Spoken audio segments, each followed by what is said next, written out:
सावली धाम रूडू सोबतो सावली धाम रूडू सोबतो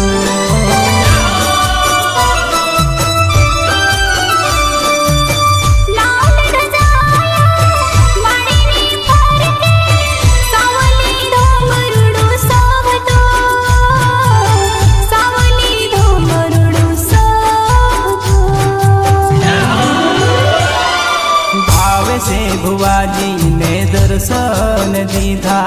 सावली रे धोमे महाकाળી प्रगटाणी सवनी आशा पूरी करे हो माँ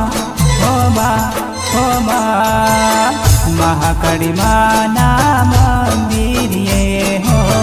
महाकाળી माना मंदिर ये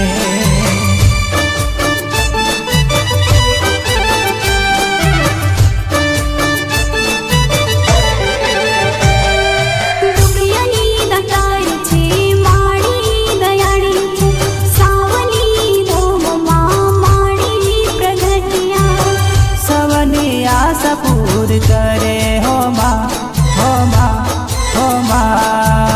महाकाળી माना मंदिर ये हो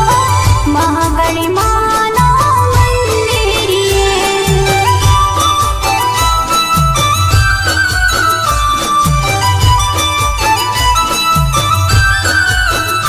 हो चैतर पूनम नो मेळो भराय से माना गरबा गावता माना गरबा गावता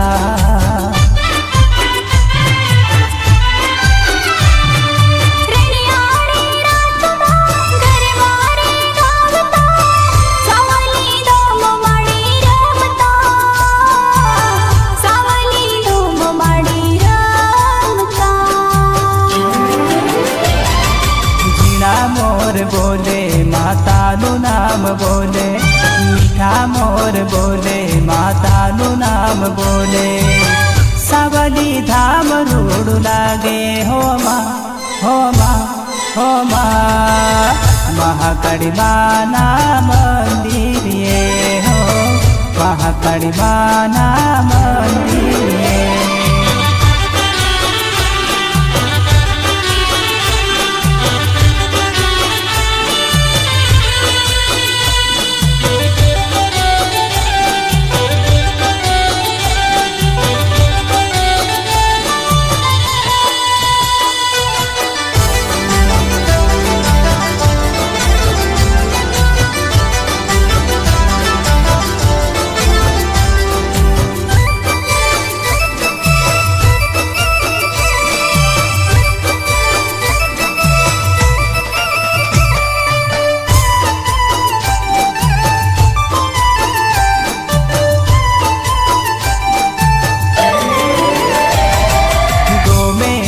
गोमती भगतोर आवता सिर पर चूंदड़ी गरबार लावता सावली धाम मायावे हो माँ महाकाળી माना मंदिर ये हो महाकाળી माना मंदिर ये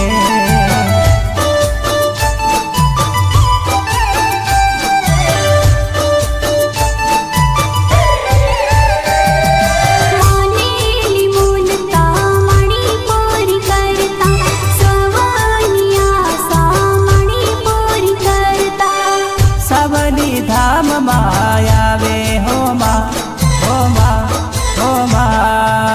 महाकाળી माना मंदिर ये हो महाकाળી माना मंदिर ये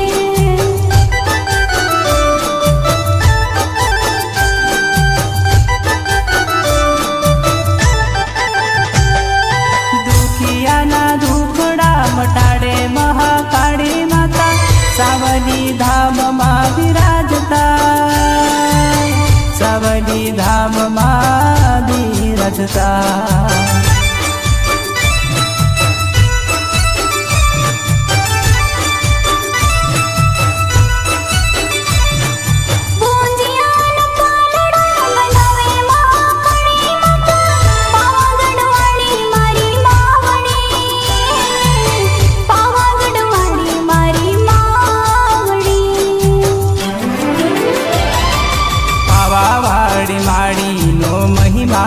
પાર છે, મહિમાય પાર માના પરચાય પાર છે. ચરણોમાં શીશ ઝુકાવો હો માં, હો માં, હો માં. મહાકાળી માના મંદિરે હો, મહાકાળી માના મંદિરે હો, મહાકાળી માના